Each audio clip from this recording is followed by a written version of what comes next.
So yesterday we found the derivative of functions using the limit process. Today we're going to use a shortcut way. And you can use this every time. So you can kind of not really forget about what we did yesterday, but when it asks you to find the limit, you can do the shortcut way.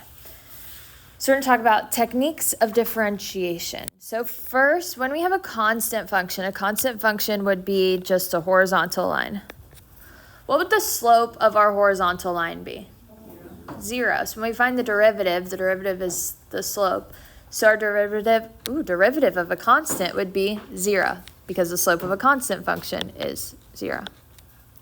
So it doesn't matter what the constant is. If it asks us to find the derivative of a constant, it is going to be 0. So the derivative of 3 would be 0. Derivative of negative 1/3, 0. What about the derivative of pi? 0. Pi is a constant. It's not a variable. It is a constant. It's just a value. So it'd also be 0. Number 4. Yesterday we found derivatives using the limit process. So we would find the limit as dx approaches 0 of f of x plus dx minus f of x over dx.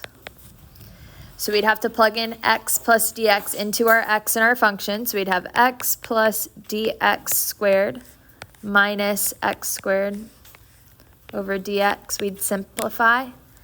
So we get x squared plus 2x dx plus dx squared minus x squared over dx. X squareds cancel, and then I can take away a dx from each term. So dx on the bottom cancels out with one dx on the top and another one here. So I'm left with the limit as dx approaches 0 of 2x plus dx. When we plug in 0, what would our limit be? 2x. So our exponent is 1 degree lower, and the constant in front is what the degree was. So to find our derivative, it follows the pattern of the exponent, we multiply it to the coefficient, and then our exponent we subtract by 1.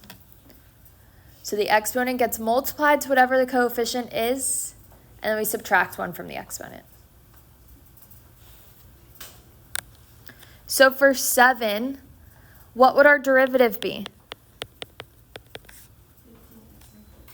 15x to the 14th power. Perfect. So let's do number 8. So we multiply our coefficient to the exponent. So negative 3x, and then subtract 1 from the exponent. So this would be to the power of negative 4. WebAssign, I was looking at the answers on WebAssign, and it's kind of picky with how it wants the answer, but sometimes it'll take a negative exponent, sometimes it doesn't want a negative exponent.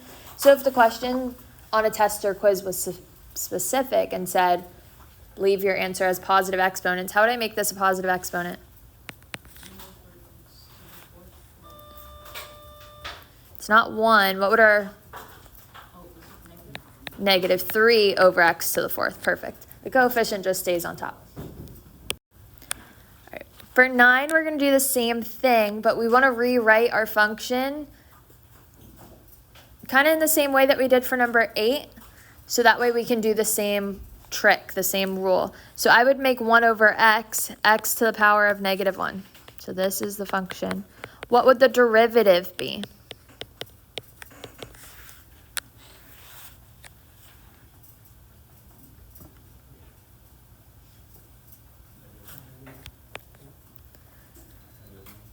Negative x, what's our exponent now? So the power of negative 2, perfect. So we multiply the exponent to the coefficient and then subtract 1 from the exponent. On WebAssign, it'll probably want this as negative 1 over x squared. Let's do number 10. What would our derivative be? 1. Awesome. The degree on our x is 1. Multiply that to the coefficient. It'd be 1. And 1 minus 1 is 0. What's x to the power of 0?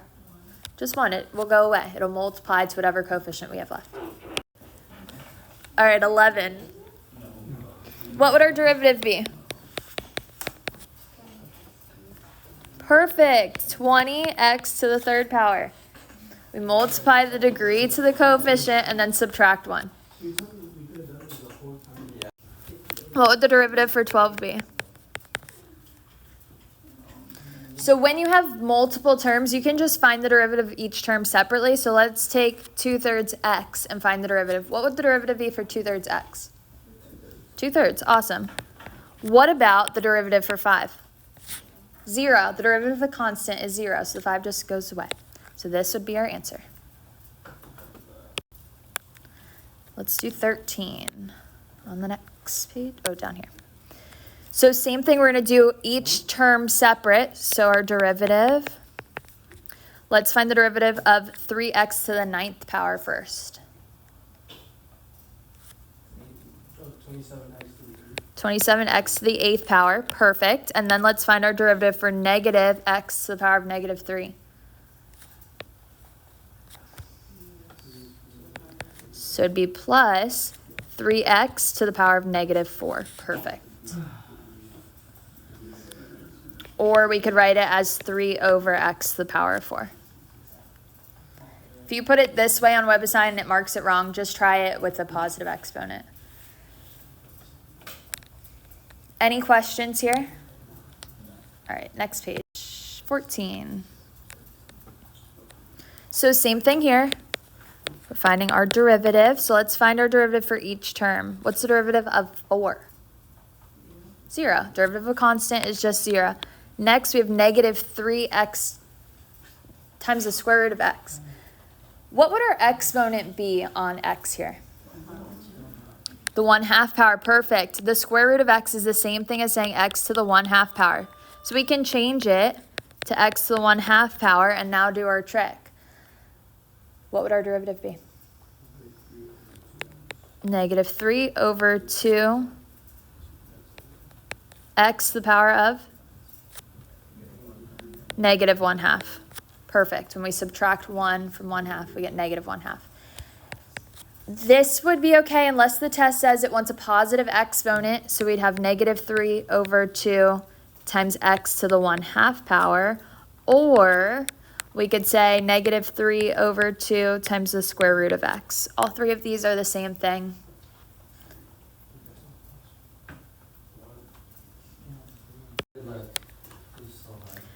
All right, 15. Let's find our derivative. So one term at a time.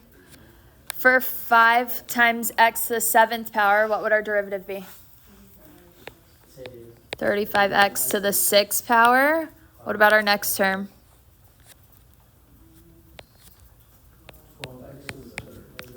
So minus 12x to the 3rd. Then our next term? Plus 6x to the 2nd. What's the derivative of x? 1. And the derivative of 1, or negative 1? 0. Awesome. So this would be our derivative. So 4.2, we're going to talk about basic differentiation rules and rate of change. Mostly rates of change here. So we've seen how the derivative is used to determine slope. So derivative helps us find the slope at a certain point. The derivative can also be used to determine the rate of change of one variable. So derivative also can help us find rate of change, which we know slope and rate of change go hand in hand. They're kind of the same thing. A common use for rate of change is to describe the motion of an object moving in a straight line. So when dealing with motion on such lines, movement to the right or upward is considered to be the positive direction, and movement to the left or downward is considered to be the negative direction. The function s that gives the position relative to the origin of an object as a function of time t is called a position function. So typically we were used to seeing f of x, which would be our function. Now we're dealing with a certain type of function that talks about the position of an object. So the position is going to be s of t. So s is going to talk about position, and t is going to be time. So instead of x and y's, we're dealing with position and time, so s and t's. So our rate is distance over time, which distance we're used to seeing as y, and time would be our x. So to find our average velocity, we just use our slope formula. So it's going to be the change in distance over the change in time, which as written out in our formula would be s of t2 minus s of t1 over t2 minus t1. This would be our slope formula that we're going to use to find our average velocity. So if the question asks for average velocity, we use this formula. So example 1 says if a billiard ball is dropped from the height of 100 feet, its height s at time t is given by the position function, where s is measured in feet and t is measured in seconds. Find the average velocity over each of the following time intervals. So our average velocity, we're going to use s of t2 minus s of t1 over t2 minus t1.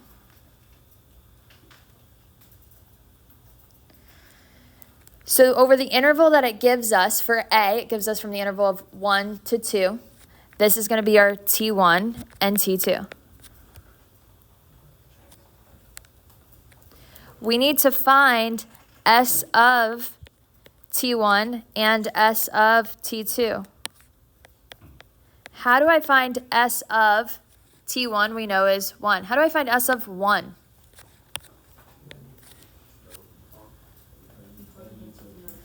I'm going to plug it into t, into my position function. Perfect. So it says s equals, but it really means s of t equals.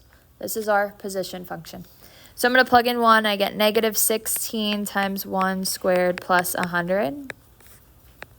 So this would give us 84. And then for s of t2, what am I plugging in here?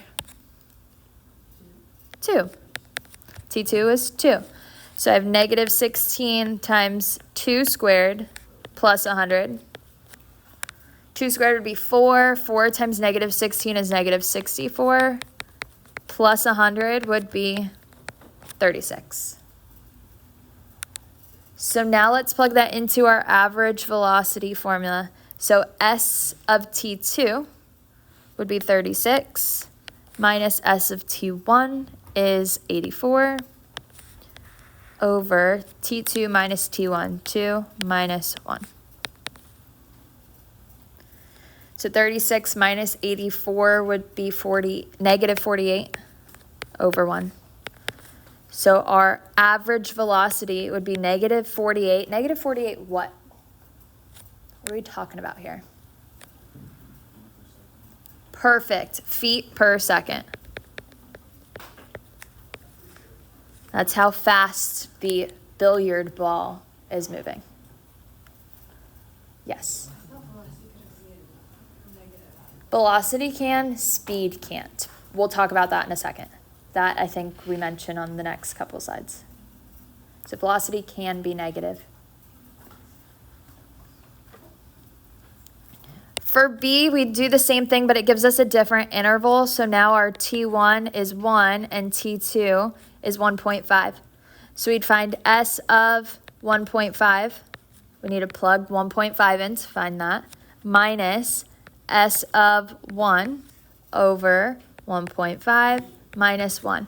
There's a few questions on the WebAssign where it gives you decimals like this. You can use a calculator. I haven't decided if I'm going to let you use a calculator for the next quiz and test. But if I say no calculator, I'll make the numbers nicer than this. It'll be something more like A, where it's whole numbers that you're going to plug in. Even though I think that you guys know how to do 1.5 and multiply with that. But I'll be nicer on the test if I say no calculators. I don't have a calculator for now, so we're going to skip the rest of this, but this would be the idea.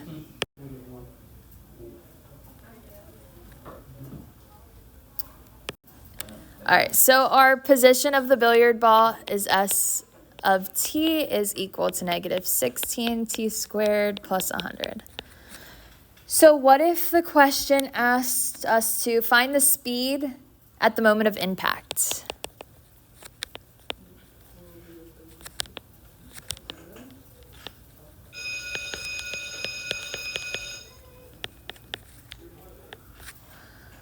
Well, first thing we want to do is find the moment of impact. We want to find when our billiard ball hits the ground. Fabi, what would we do to find the moment of impact? Set the equation equal to 0. Perfect. So step 1 is find when S of t equals 0. So set it equal to 0. I'm going to add 16t squared to the other side. So 100 equals 16t squared. Divide by 16. T squared equals 100 over 16. What would we do next? Square root both sides. So t equals what?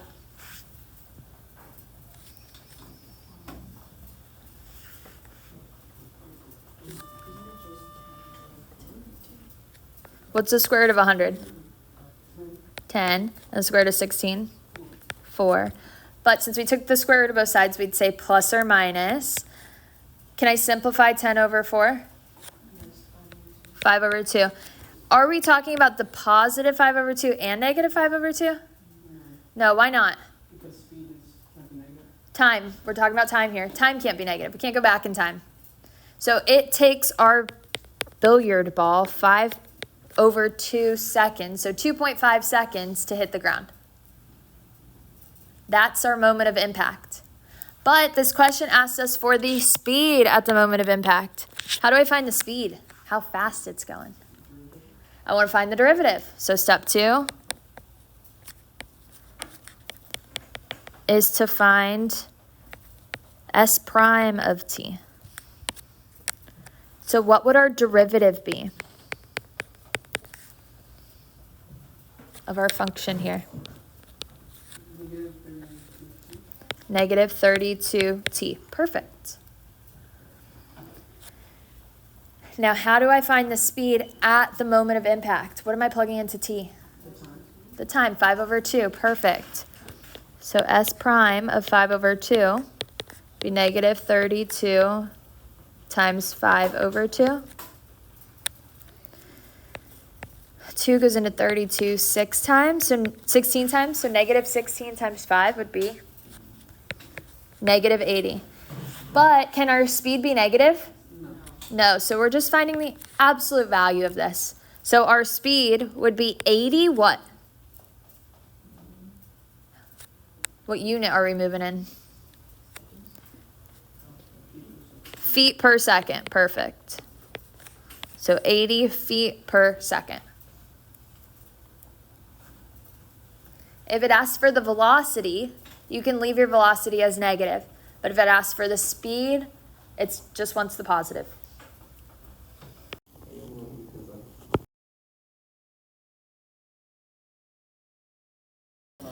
Guys, there's one question on the homework that has like x plus 2 squared, and you have to find the derivative. We'll learn about a technique of how to find the derivative of this, but for now, just FOIL it out and then find the derivative. So x squared plus 4x plus 2, find the derivative of this.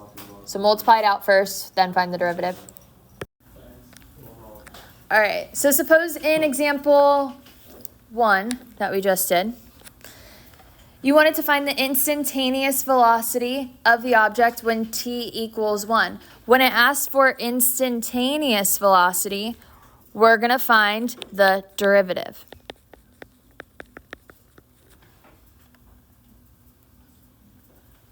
So if I had the same position function in the last one, so S of t equals negative 16 t squared plus 100. And it asked me for the instantaneous velocity when t equals 1. We want to find the derivative of our function, so we're going to find s prime of t. What would our derivative be here?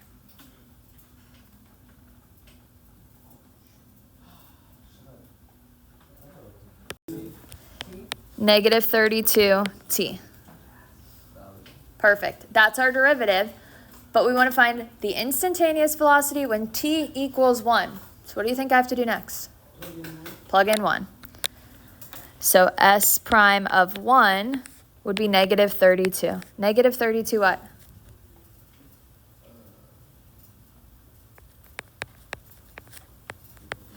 Feet per second. So this would be the instantaneous velocity.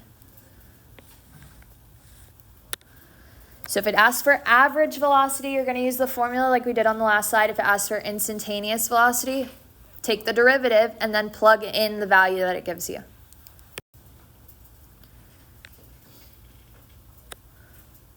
So when it asks for velocity, our velocity is going to be the derivative of the position.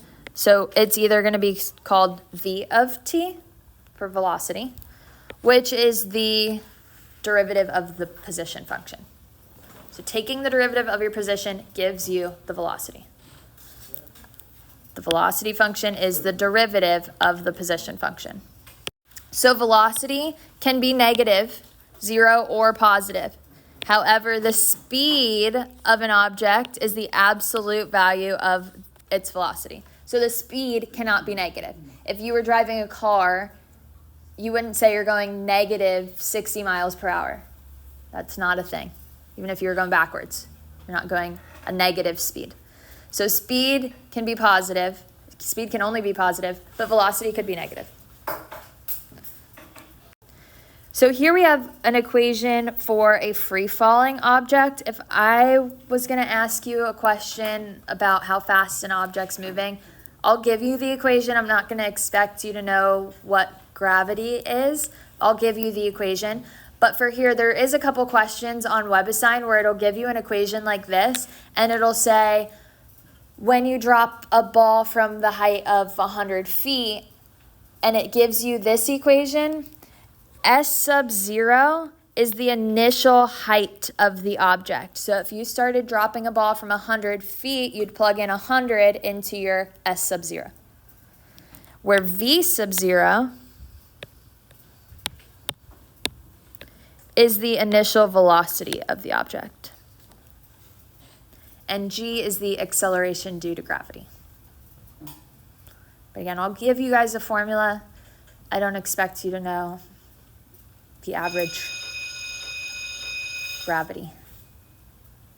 On Earth, the value of G of gravity is approximately negative 32 feet per second, or negative 9.8 meters per second. But let's look at example 2. So here it gives us an equation. So at time t equals 0, a diver jumps from a platform diving board that is 32 feet above water. The position of the diver is given by negative 16t squared plus 16t plus 32, where s is measured in feet and t is measured in seconds. When does the diver hit the water? So when does the diver, we're looking for a time that he hits the water so that his position is going to be, what do you think? What's his position going to be if he's on the ground or hitting the water? 0. So we're looking for when the position is 0. So we're going to set our equation equal to 0 and solve. So negative 16t squared plus 16t plus 32 equals 0. So we're solving for t here. We're looking for a time when he hits the ground. How would I solve? Take out the GCF. Even better than 16, what do we want to divide by? Negative 16. Perfect.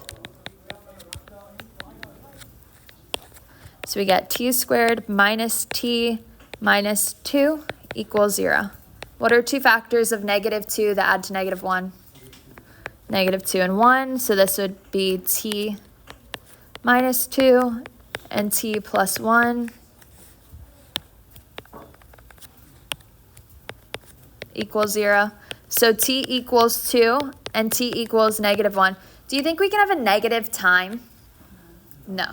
So what do you think our time is when the diver hits the water? 2. So we can't have a negative time. Our time would be 2. He hits the water in 2 seconds. For B, it says, what is the diver's velocity at impact? Velocity, what do we have to do to find the velocity?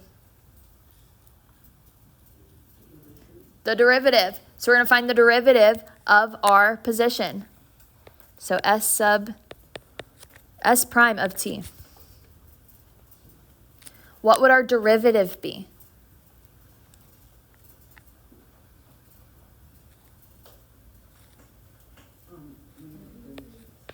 Negative 32 t plus 16. Awesome. So this would be our derivative. What time is it asking us? What is it asking us to plug in t? What's the diver's velocity at impact? When is impact? At 2 seconds. Perfect. We said he hits the ground 2 seconds, or hits the water at 2 seconds. So we're going to find S prime of 2. So we're just plugging in 2 into t.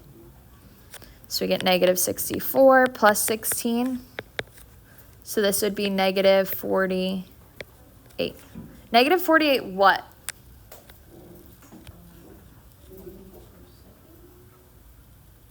Yeah, feet per second. That's what we're talking about here.